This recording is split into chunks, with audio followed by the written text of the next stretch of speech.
The letter arrived on a morning in early August 1762, 6 weeks after Catherine's coup.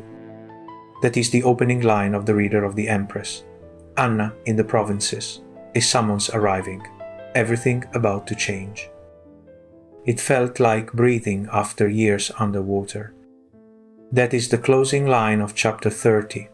Anna leaving court, returning to the provinces, choosing invisibility. The same setting, the same structure, a letter in the opening, breath in the closing, provincial life bookending the story. But everything is different. The Anna who receives the letter is hungry for recognition. The Anna who breathes freely has learned what recognition costs. That is the mirror principle, and today we are going to talk about how to design it. Welcome back to the Architect's Method. I am Luigi Pascal Rondanini, and this is episode 11, the mirror principle. The mirror principle says this: your ending should echo your beginning, but transformed. Same images, same situations, same language even, but everything means something different because of the journey. When executed well, the mirror principle creates profound satisfaction. The reader feels the shape of the story. They understand, at a structural level, how far the protagonist has come. The ending does not just conclude, it resonates. Let me show you how the mirror principle operates in the reader of the Empress. I will trace 5 mirrored elements from opening to closing. First, the letter. The novel opens with a letter arriving. It summons Anna to court. It changes everything. The letter is an instrument of power, calling her into the machine. The novel's coda involves another letter, the manuscript Anna has written, but this letter is the opposite. It is not a summons, but a testimony. It is not from power, but to posterity. Mira finds it after Anna's death and reads it by candlelight. Letter transforms from command to witness. The instrument of power becomes the instrument of resistance. Second, visibility. In chapter 1, Anna is invisible. A provincial woman, no one notices her. She wants desperately to be seen. In chapter 30, Anna is choosing invisibility. She walks into mist. She returns to the provinces. But now invisibility is freedom, not limitation. The surface condition is identical. The inner reality is transformed. Third, the carriage. The opening chapters show Anna traveling to court. The carriage carries her toward power, toward St. Petersburg, toward the life she thinks she wants. The closing chapter shows Anna in a carriage again, but now the carriage carries her away. The journey is reversed. The direction is home. Same vehicle, opposite direction. The mirror inverts the image. Fourth, breath. Early in the novel, Anna holds her breath. She suppresses herself. She is afraid. At the end, she breathes freely. It felt like breathing after years underwater. The held breath becomes released breath. Breath as constraint transforms into breath as liberation. Fifth, silence. In Act 1, silence is imposed on Anna. She is not heard because she is not important. The silence is external, social, political. By Act 4, silence is chosen. Anna has learned that speaking for power is worse than not speaking at all. The silence becomes internal, willed, peaceful. What was done to her becomes what she does for herself. 5 mirrored elements. Each one appears in the opening and returns in the closing. Each one is transformed by everything that happened between. That is the architecture of resonance. Here is how to design mirror structure for your own novel. Step 1. Identify your opening images. What are the key details of your first chapter? The setting, the objects, the sensory elements, the emotional state of your protagonist? Make a list. Not every detail will become a mirror point, but you need to know what you're working with. For the reader of the Empress, my opening images included letter, provinces, carriage, August light, Anna's hunger for recognition, her father's books, the smell of paper. Step 2. Define the transformation. For each opening element, ask, How could this return at the end, but different? What journey would give this image new meaning? Not every element needs a mirror. Select the 3 to 5 most significant ones.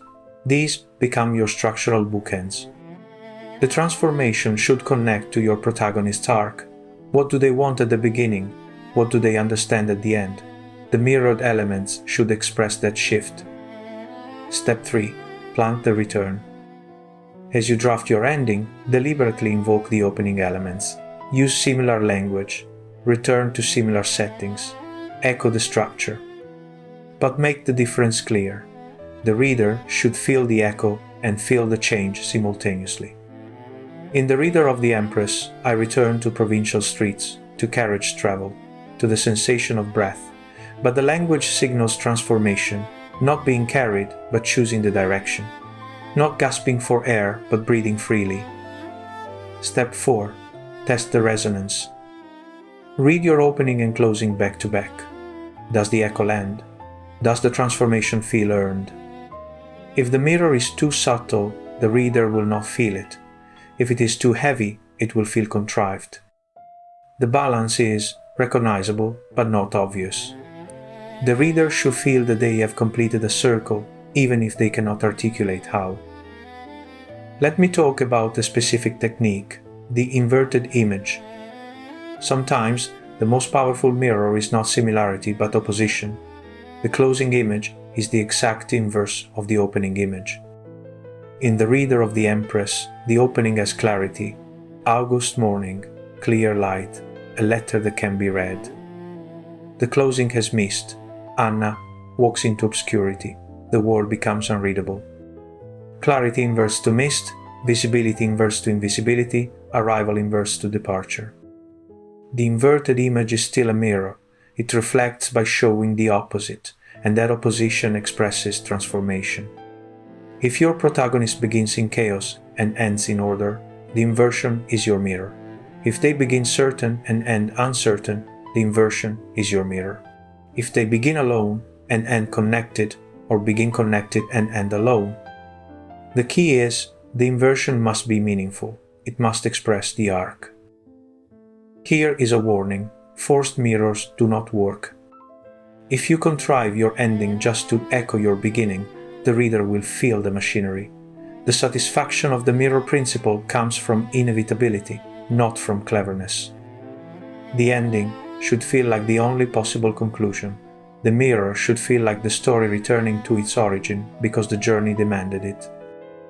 This means the mirror should emerge from your character arc, not from your desire for structural symmetry. Anna returns to the provinces because that is where her transformation leads. The mirror to Act 1 is a consequence of her choice, not a trick to satisfy the author's sense of pattern. If your ending does not naturally echo your beginning, do not force it. Some stories are not circular, some protagonists do not return. The mirror principle is powerful, but it is not mandatory. Let me show you how the mirror principle connects to motifs. In the last episode, we talked about motif architecture. We talked about planting early, developing through variation, and resolving at the right moment. The mirror principle is where motifs culminate. Your closing should bring your major motifs to their final form, and that final form should echo their first form. Look at breath in The Reader of the Empress. First appearance. Anna holds her breath as she enters the palace, physical, fearful, constrained. Final appearance. It felt like breathing after years underwater. Physical language, but metaphorical meaning. Released, free, transformed. The motif's mirror structure reinforces the novel's mirror structure. Breath held becomes breath released. Opening becomes closing.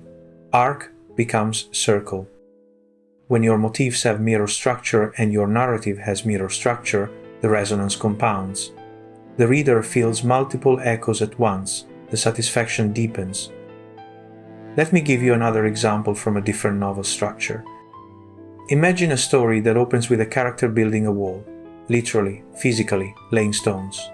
By the end of the novel, they have learned something about isolation and connection. The mirror principle suggests the closing should involve a wall, but transformed. Maybe they are taking the wall down. Maybe they are building a doorway into it. Maybe they walk past the wall and do not stop to build, for the first time in their life. The wall returns, but its meaning has changed. The action of the opening is echoed by the action of the closing. The reader feels the transformation through the image. This is what literary fiction does at its best. It uses the physical world to express internal change. The mirror principle is one technique for achieving that. Here is a diagnostic for testing mirror structure. Take your opening chapter and your closing chapter. Make 2 lists. List 1. Concrete details from the opening. Setting, objects, weather, time of day, physical actions, sensory experiences. List 2. Concrete details from the closing, the same categories.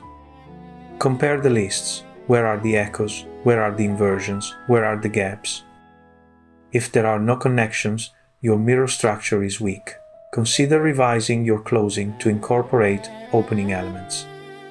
If there are too many connections, your mirror structure may be heavy-handed. Consider which echoes are essential and which are clutter. If the connections exist but the transformation is unclear, your arc may not be landing. The mirror should express change. If the closing just repeats the opening without difference, the reader will not feel progress. Let me talk about the coda. In The Reader of the Empress, the main narrative ends with chapter 30. Anna walks into the mist. Her story is complete. But then there is a coda. Mira, years later, finding Anna's manuscript, reading it by candlelight. The story witnessed. The coda is itself a mirror. It reflects the opening letter, which was received, and changed everything. Now a different letter, the manuscript, is received by a different person, and it changes something too. The coda extends the mirror principle beyond the protagonist. The story continues to echo. The transformation continues to ripple. If you use a coda, make it mirror conscious. The coda should not just conclude, it should resonate with the opening at one further remove. Here is what I want you to take from this episode. The mirror principle creates structural resonance. Your ending echoes your beginning, but transformed. Same images, different meanings. Same situations, different outcomes. Same language, different emotional register. The mirror should emerge naturally from your character arc. The protagonist returns, physically or symbolically, to where they began, but they return changed. Design your mirrors deliberately. Identify opening images, define their transformations, plant the returns, test the resonance. And remember, the best mirrors are felt, not noticed. The reader should experience the satisfaction of completion without analyzing the technique. They should feel that the story has come home. That is what the mirror principle gives you, not just an ending, a return, not just conclusion, resonance. Before you go, the companion workbook includes a mirror structure worksheet. It guides you through identifying opening elements, defining transformations, and testing your closing for resonance. Link in the show notes. Next episode, Knowing When You Are Done. We are going to talk about the hardest question in novel writing. How do you know when to stop revising? What are the completion criteria? When is a manuscript finished? Until then, build well.